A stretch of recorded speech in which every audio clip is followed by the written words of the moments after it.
Well, from a basketball standpoint, I mean, we played a very, very good team, and which you do every night in A-10, and I thought our guys really made a few adjustments at halftime that was beneficial to us, and executed tremendously well on offense. I mean, I just heard that we only missed 2 shots. I haven't found out who that is, so we'll have to get him benched, but they did a great job. And I think that was just kind of microcosm of the season in terms of, if that's the right word, but in terms of how they've dealt with things. You know, it hasn't been easy for these guys in a lot of different ways, and they just kind of keep bouncing back and trying to do the next right thing.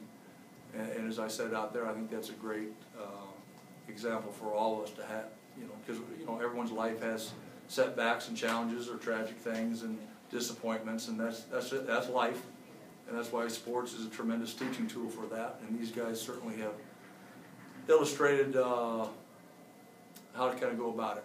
And I couldn't be more pleased or proud or tickled for these guys to win a championship. That's not an easy thing, and a lot of college kids go throughout their careers without a championship.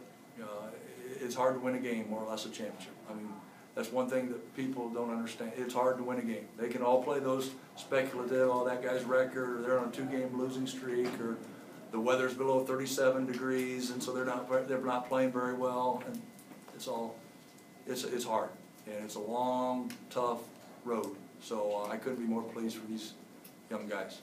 Coach, you have the best scoring defense in the A-10. The other night at Xavier, you gave up 39 second-half points, then 18 in overtime. You come back, though, today and hold LaSalle to 54 points, which is even under your season average. How do you explain the quick turnaround like that? Oh, I don't know. Seriously, I don't have a great answer for that. I mean, playing good teams every single night, and sometimes things go a little bit better. And you know, what's interesting about the A-10 is the systems of play are so different each night. I mean, you know, for example, Xavier really plays kind of a packed defense. They're very, very long. They switch a lot of things. LaSalle switches a lot of things, but theirs is more aggressive switch because they play 4 guards all the time. They play a lot of one-on-one in a very smart way. That's not a negative. I mean, they got good guys, and they find matchups, and they really put pressure on you. And then you got Richmond with the Princeton stuff, and you got, I mean, every night is just completely different. I think our guys have done a tremendous job of refocusing different pressure points and emphasis each particular game. And even at halftime, I mean, obviously we didn't, you know, we gave up 20 the first half against Xavier, and then, you know, it started leaking on us. But, you know, our guys don't get too high, too low on things, and hey, new day. Start at midnight, it'll be a new day tomorrow. So. In the second half, the ability to get the ball inside and to get baskets there, was that one of the adjustments made at halftime? Yeah. I mean, a lot of our adjustments were defensively, but we wanted to, at the end of the first half, we went to some things that were working for us, and so we kept putting that in sporadically with a little tweak here, a little tweak there throughout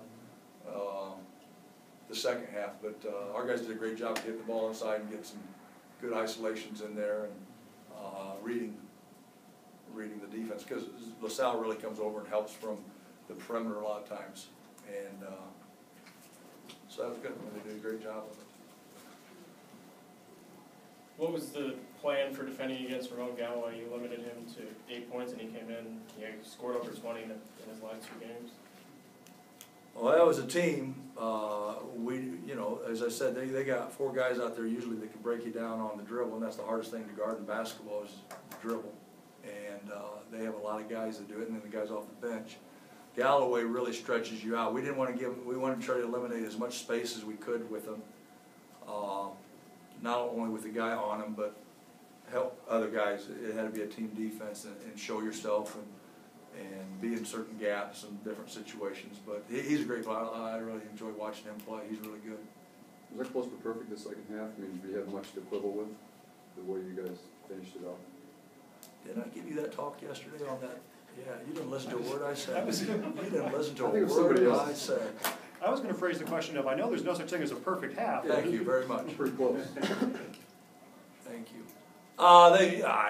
It's never perfect, but but I mean, that was fun to watch, and they just kept getting, really, as it kind of they kept getting better and better. And that's unusual. That's very unusual.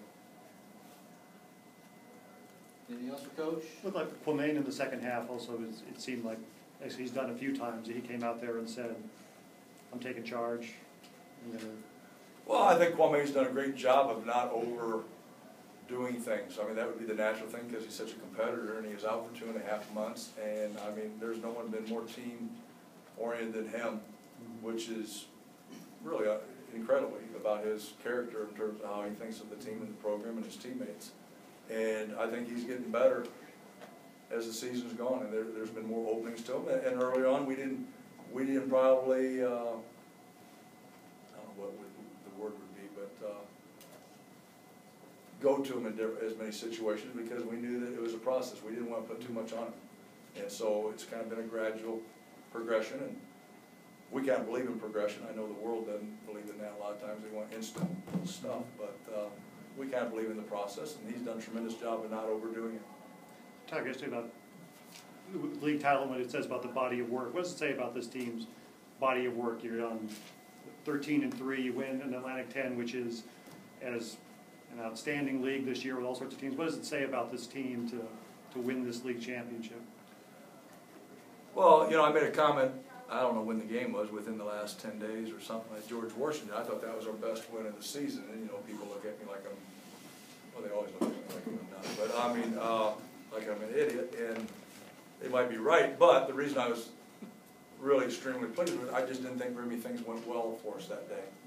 And they just stayed with it, and they stayed with it, and they stayed with it, and that's a lot deeper than winning a basketball game. I mean, those things like that, again, in my corny way of looking at things, that carries you through life when things don't go your way. You just keep trying to do the next right thing, you know. And you know, there's a lot of teams that are going to go 15-13 this year and have a great year. And you know, coaches understand that. The guys in the locker room understand that. Probably no one else understands that. You know, but there's just certain things that happen all the time, and you're not going. No one wins all their games. I mean, that's just how it is. So,